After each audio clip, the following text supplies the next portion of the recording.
गांव में मेला लगा हुआ था। चंदन भी मेले में घूमने आया हुआ था। चंदन को मेले में एक जगह बहुत रश नजर आया था। भीड़ को देखकर वो भी वहीं पहुंच जाता है। वहां एक साधु बाबा किस्मत का हाल बता रहे थे। चंदन को भी अपनी किस्मत के बारे में जानना था, तो अब वो वहीं बैठ जाता है और अपनी बारी का इंतजार करने लगता है। जब चंदन की बारी आती है तो साधु बाबा चंदन को देखकर जोर जोर से हंसने लगते हैं और कहते हैं, तुझे जीने का तो बहुत शौक है, लेकिन तेरी ये ख्वाहिशें सिर्फ और सिर्फ 2 महीने 3 दिन की हैं, क्योंकि सिर्फ 2 महीने 3 दिन बाद तेरी मौत हो जाएगी। तेरी जिंदगी के सब रंग खत्म होने वाले हैं, तू अकेला रह जाएगा। तू झूठ बोल रहा है, झूठा बाबा। मुझे तुझ पे यकीन नहीं। पैसे कमाने के नए नए तरीके सोचे हुए तुम लोगों ने। ढोंगी बाबा है तू, ढोंगी है तू। साधु बाबा हंसते हैं और कुछ नहीं कहते हैं। चंदन बौखलाया हुआ वहां से चला जाता है। वो चलते चलते गांव से दूर एक नदी के पास रुककर नदी से पानी पीता है और पेड़ के नीचे बैठ जाता है। चंदन के कानों में साधु बाबा की बातें गूंज रही थी। नहीं नहीं नहीं नहीं, वो बाबा झूठ कह रहा होगा। मैं क्यों सोच रहा हूँ इतना उस बारे में। ऐसा कुछ नहीं है। लगता है कोई ढोंगी बाबा था, मगर उसने जो कहा वो सच हो गया तो। नहीं नहीं नहीं नहीं, ऐसा कुछ नहीं है। मुझे घर जाना चाहिए। प्रिया भी मेरा इंतजार कर रही होगी। फिर चंदन अपने गांव जाता है और रास्ते में उसे उसका दोस्त मिलता है। अरे चंदन भाई, कहाँ गया था तू? हर समय कहीं ना कहीं घूमता रहता है। भाभी की तबीयत खराब थी, केसर भाई की पत्नी उन्हें हॉस्पिटल लेकर गई थी। क्या मेरी पत्नी ठीक तो है ना? चंदन भागता हुआ घर को जाता है। घर पहुंचकर देखता है कि उसकी पत्नी उसके लिए भोजन बना रही है। अरे प्रिया, तुम्हें क्या हुआ था? तुम ये काम क्यों कर रही हो? आराम करो। अजी कुछ नहीं, बस कमजोरी के कारण चक्कर आ गया था, तो केसर भाई की पत्नी मुझे डॉक्टर के पास ले गई। अब मैं बिल्कुल ठीक हूँ। आपकी यात्रा कैसी रही? मेरी तो जान निकल गई थी। तुम जानती तो हो, माँ बाबा के बाद मेरे पास सिर्फ तुम ही तो हो। पहले उस बाबा ने दिमाग खराब कर दिया मेरा। कौन बाबा? आप किसकी बात कर रहे हैं? छोड़ो बस, कोई ढोंगी बाबा था।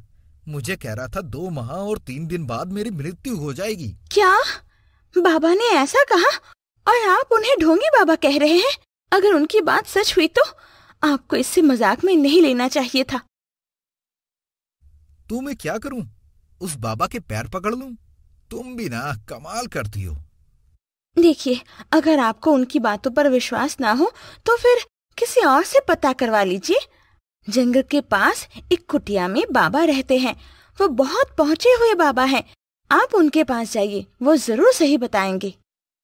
अच्छा, तुम परेशान ना हो, मैं कल सुबह जाता हूँ उस बाबा के पास। फिर अगले दिन चंदन जंगल में जाता है साधु बाबा के पास। बाबा अपनी कुटिया में बैठे अंदर से कहते हैं, आजा बेटा, आजा अंदर, मैं तेरा इंतजार कर रहा हूँ। बाबा, आपको कैसे पता कि मैं आने वाला हूँ? ये बात तू छोड़ दे, तू अपनी समस्या बता। बाबा, मुझे एक साधु ने बोला कि मैं मर जाऊंगा। मेरे पास समय कम है। क्या वो सच कह रहा था? बताइए ना, मैं बहुत परेशान हूँ। हाँ, सच सच, वो सच कह रहा था। तुम सब झूठे हो। मुझे तुम्हारी बात पर विश्वास नहीं है। अगर तुझे मेरी बात पर विश्वास नहीं है तो जा फिर पुनाव की तरफ, जो पहाड़ की चोटी है। उसके सर पर वहां एक जादुई जल है जो शीशे की तरह काम करता है। तुझे उससे आने वाली घटना के बारे में पता लगेगा। चंदन फिर वहां से चला जाता है। वो सफर करता है और फिर वो जब पहाड़ की चोटी पे पहुंचता है तो उसे वो जल मिल जाता है। उस जल को देखकर वो बहुत खुश होता है। अगर ये जल जादुई हुआ तो आज उस साधु की सच्चाई पता चल जाएगी। वो जैसे ही जल में देखता है तो वो ये देखता है कि उसकी पत्नी एक गंभीर बीमारी के कारण मरने वाली है। नहीं, ये झूठ है, ऐसा नहीं हो सकता। मेरी पत्नी मर जाएगी, कोई उसे बचाओ। और चंदू अपनी पत्नी के लिए रो रहा था। अभी उसे कुछ समझ नहीं आ रहा था। इतने में फिर से जादुई जल में उसे अपने आप नजर आता है कि उसके पीछे गांव वाले भाग रहे हैं और वो आगे भाग रहा है और उसको एक ट्रक आकर मार देता है, जिसके कारण वो मर जाता है। अब मैं क्या करूं? ये भाग्य का लिखा कैसे मिटाऊं? मेरी धन दौलत भी मेरा साथ नहीं दे रही। चंदन वहां से भागता हुआ साधु बाबा के पास जाता है। बाबा, मेरी और मेरी पत्नी का भाग्य बदल दो। इसके बदले में मेरी सारी दौलत ले लो। ऐसा नहीं हो सकता। इंसान यही तो गलती करता है। वो समझता है कि उसकी दौलत ही सब कुछ है, मगर हकीकत में हम दौलत से जिंदगी नहीं खरीद सकते हैं। अब कोई कुछ नहीं कर सकता। फिर चंदन अपने घर जाता है। रास्ते में उसका दोस्त उसे देख लेता है। वो चंदन को आवाज देता है, लेकिन चंदन उसकी आवाज ना सुनता है और अपने घर की ओर जा रहा था। रास्ते में चंदन का चप्पल भी टूट जाता है, मगर वो फिर भी अपने घर की ओर चलते रहता है। जब वो अपने घर पहुंचता है तो उसकी पत्नी बिस्तर पे पड़ी थी। भाग्यवान, तुम्हें क्या हुआ है? तुमने इतनी देर लगा दी, मैं तो डर गई थी कि कहीं तुम्हें कुछ हो तो नहीं गया। बताओ साधु बाबा ने क्या कहा तुमसे? उन्होंने कहा कि सब ठीक हो जाएगा, तुम फिक्र ना करो। चलो मैं तुम्हें हॉस्पिटल लेकर जाऊं, तुम बीमार लग रही हो। फिर चंदन अपनी पत्नी को हॉस्पिटल लेकर जाता है। तुम्हारी पत्नी का ऑपरेशन करना होगा, वरना ये बच नहीं पाएगी। आप करें ऑपरेशन, जितना पैसा चाहिए होगा मैं दूंगा। डॉक्टर ऑपरेशन स्टार्ट करने ही लगे थे कि उसकी पत्नी एक लंबी सांस लेती है और मर जाती है। डॉक्टर साहब बाहर आते हैं। तुम्हारी पत्नी अब नहीं रही, अब हम चाहकर भी उसे नहीं बचा सकते हैं। चंदन अपनी पत्नी के मरने का दुख सह ना पाता और वो पागल हो जाता है और वो भागता है। रास्ते में एक चोर भाग रहा था, जिसके पीछे गांव वाले पड़े थे। चंदन और चोर के कपड़े एक समान दिख रहे थे, जिसके कारण गांव वालों को गलतफहमी हो जाती है और वो चंदन के पीछे भागते हैं। चंदन भी उनको देखकर और भागने लगता है। इतने में एक गाड़ी चंदन को लग जाती है और चंदन वहीं मर जाता है। फिर वहां साधु बाबा आते हैं। कोई कितना भी भाग ले, लेकिन अपने भाग्य से नहीं भाग सकता। अगर आपको ये कहानी अच्छी लगी है तो वीडियो को लाइक और हमारे चैनल को सब्सक्राइब। छोटे से गांव में एक लकड़हारा अपने पूरे परिवार के साथ रहता था। लकड़हारा दूसरे जंगलों से सूखी लकड़ियां काटकर उन्हें बेचता था और उसी से उसके घर का गुजारा होता था। घर में उसकी पत्नी, एक छोटी बेटी और लकड़हारे की माँ रहती थी। रोज की तरह लकड़हारा जंगल जाता, लकड़ियां काटता और शाम को घर आते वक्त जंगल से कुछ जंगली फल और कुछ जंगली सब्जियां तोड़कर अपने घर ले आता। लकड़हारा हाथ में कुछ सब्जियों को लिए घर के अंदर घुसता है और अपनी बीवी कामना को देता है। अरे ओ कामना, आज जंगल से कुछ जंगली सब्जियां और ये फल लेकर आया हूं, इन्हें लेकर जाओ। फलों को काट कर लाओ और सब्जियों का साग बना दो। लकड़हारे की आवाज सुनते ही कामना अंदर से भागी भागी आती है और वो सब्जियों का थैला लेकर रसोई में चली जाती है। रसोई में जाने के बाद वो एक बर्तन में सारी सब्जियां और फल डालकर धोने लगती है। धोने के बाद वो फल काटने के लिए एक प्लेट में रखती है। जैसे ही वो फल को काटती है, उसके अंदर से एक सोने की बाली निकल जाती है। सोने की बाली को देखकर कामना की आंखें चौंक जाती है और वो मन में बोलती है, अरे ये तो सोने की बाली है, लेकिन इस जंगली फल के अंदर कहाँ से आ गई? चलो जो भी है, मैं इसे चुपचाप संभाल लेती हूँ, किसी को नहीं बताऊंगी। मजा ही आ गया।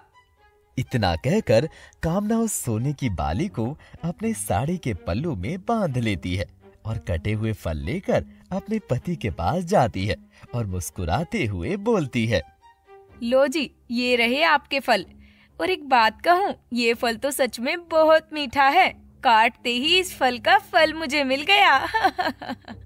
क्या बात है, इतना खुश हो रही हो? ऐसा भी क्या दे दिया इन फलों ने तुम्हें? सोना वोना मिल गया है क्या भाग्यवान? ना जी ना, अब भला इन जंगली फलों से कौन सा सोना निकलेगा। ठीक है भाग्यवान। अगली सुबह लकड़हारा फिर से जंगल में लकड़ियां काटने चला जाता है और शाम होते ही रोज की तरह कुछ फल और जंगली सब्जियों को तोड़कर घर ले आता है। कामना फिर से उन जंगली फलों को काटती है और आज फिर एक उसे सोने की अंगूठी जंगली फल के अंदर दिखती है। कामना हैरान हो जाती है कि ये सब रोज रोज कैसे हो रहा है और वो इस बात को किसी को नहीं बताती, अपने पति को भी नहीं।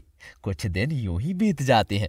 लकड़हारा रोज जंगली फलों को तोड़कर लाता और रोज उनमें से किसी न किसी फल से सोने की कोई वस्तु निकल जाती। लेकिन इस बात से लकड़हारा बिल्कुल भी अनजान था। उसे कुछ भी मालूम नहीं था कि उसके लाए हुए फलों से हो क्या रहा है। कुछ दिनों बाद लकड़हारा रात के समय जंगल से लौटकर आ रहा था।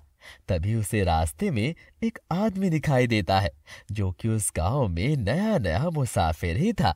वो मुसाफिर लकड़हारे को रोककर पूछता है, हाँ जी सुनिए भाई साहब, क्या आप मुझे बता सकते हैं कि इस गांव में मैं एक रात कहाँ ठहर सकता हूँ? कोई होटल वगैरह मिलेगा क्या यहाँ? भाई साहब, इस गांव में तो आपको होटल मिलेंगे नहीं, तो एक पंचायत घर है, आप वहां रुक सकते हैं। लेकिन उस पंचायत घर का कोई भरोसा नहीं है, न जाने वहां रात को कौन सी आत्माएं घूमती होंगी। वैसे आपको जाना कहाँ है? वो मुझे यहाँ से 50 किलोमीटर आगे जो गांव पड़ता है, भीमपुर, हाँ भीमपुर नाम का गांव ही है, उसी गांव में जाना है। और अभी रात को जाऊंगा तो गड़बड़ हो जाएगी। भाई साहब, हो सके तो आप मेरी कुछ मदद कर दीजिए। मैं आपकी क्या मदद कर सकता हूँ? अरे हाँ, अच्छा, आप एक काम करिए, मेरे साथ मेरे घर चलिए। सुबह होते ही आप अपने सफर के लिए रवाना हो जाना, ठीक है? अरे बहुत बहुत शुक्रिया भाई साहब आपका। इतना कहकर लकड़हारा उस अनजान मुसाफिर को एक रात ठहरने के लिए अपने घर ले जाता है। लेकिन वो कोई मुसाफिर नहीं, वो गांव में एक मकसद के लिए आया होता है। एक ऐसा मकसद जो सिर्फ उस अनजान मुसाफिर को ही पता होता है। इस बात की खबर लकड़हारे को भी नहीं लगती। कुछ देर में दोनों घर पहुंच जाते हैं। लकड़हारा उस मुसाफिर की अच्छी खातिरदारी करता है और रात का खाना खिलाकर उसे कमरे में सुला देता है। आधी रात हो जाती है। वो अनजान मुसाफिर बिस्तर से उठकर घर के बाहर निकलता है और इधर उधर देखकर लकड़हारे के घर का गेट खोलकर वहां से सीधा गांव के मंदिर की ओर चला जाता है। उसे घर से निकलता देख लकड़हारे की नजर उसके ऊपर पड़ती है। लकड़हारा भी अपनी लाठी पकड़कर उसके पीछे पीछे जाने लगता है। देखते ही देखते वो मुसाफिर गांव के बड़े से मंदिर में पहुंच जाता है और लकड़हारा भी उसके पीछे पीछे। ये है कौन और इस जगह इस मंदिर में करने क्या आया है इतनी रात को? मुसाफिर गांव के मंदिर में पहुंचकर एक बड़ी पत्थर की मूर्ति के सामने जाता है और मूर्ति की आराधना करने लगता है और दिल से मांगता है कि उसका मकसद पूरा हो जाए। हे भगवान, मुझे उस खजाने के जादुई पेड़ तक पहुंचा दो। इसके साथ ही वो अपनी जेब से एक सोने की बाली निकालकर उस मूर्ति के पैरों के पास रख देता है। सोने की बाली देखकर लकड़हारे की आंखें फटी की फटी रह जाती हैं, क्योंकि वो बाली उसने अपनी बीवी कामना के कान पर देखी थी। वो सोने की जादुई बाली कामना की ही थी और कामना को वो बाली उन जादुई जंगली फलों के अंदर से मिली थी। मुसाफिर मंदिर से बाहर निकलता है। मंदिर के नीचे की तरफ जाकर अपनी जेब से एक सोने की अंगूठी निकालकर उस अंगूठी से बोलता है, हे जादुई सोने की अंगूठी, मुझे वो खजाने वाला जादुई पेड़ दिलवा दो। मुसाफिर के इतना बोलते ही सोने की अंगूठी से एक चमकीले रंग का प्रकाश उत्पन्न होता है और देखते ही देखते वहां एक साधारण सा पेड़ उगने लगता है और कुछ ही मिनटों में वो पेड़ बहुत बड़ा हो जाता है। पेड़ के बड़ा होने के बाद मुसाफिर उस पेड़ से बोलता है, हे जादुई पेड़, मुझे ढेर सारा खजाना दे दो। मुसाफिर के इतना बोलते ही पेड़ के तने में एक गड्ढा होता है।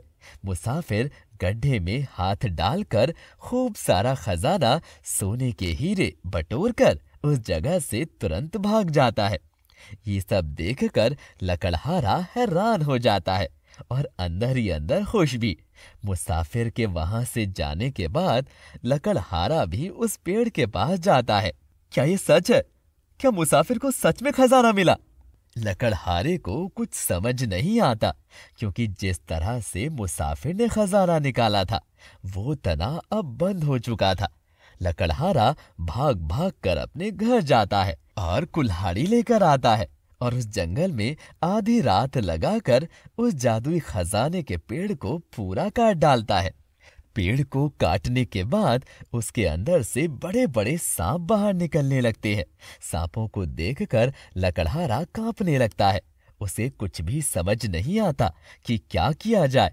वो हैरान था, क्योंकि मुसाफिर ने तो उसके अंदर से खजाना निकाला था और जब उसने पेड़ को काट कर देखा तो उसके अंदर बड़े बड़े सांप निकल आए। ओह नहीं, ये सब क्या है? इतने बड़े बड़े सांप कहाँ से आ रहे हैं? तभी वो सारे सांप लकड़हारे के पीछे पड़ जाते हैं। लकड़हारा अपनी जान बचाकर उस जंगल से भागकर अपने गांव पहुंच जाता है और दूसरी तरफ मुसाफिर अपने गांव में आकर उस जादुई खजाने को बेचकर उनके पैसों से गरीबों की मदद करने लगता है। वो गांव में एक बहुत बड़ा हॉस्पिटल और बच्चों के पढ़ने के लिए स्कूल खोल देता है। वो सारा पैसा अपने गांव के विकास के लिए लगा देता है और खुशी खुशी जीने लगता है। वो अब धनवान हो जाता है। गांव के लोग उसकी दौलत और सफलता के किस्से से प्रेरित होते हैं। और दूसरी तरफ लालची लकड़हारा और उसकी लालची बीवी दोनों इस बात पर पछताते रहते हैं, क्योंकि सोने को देखकर उनके मन में लालच भर चुका था और उन दोनों ने ही जल्दीबाजी और अपने लालच से सब कुछ गंवा दिया।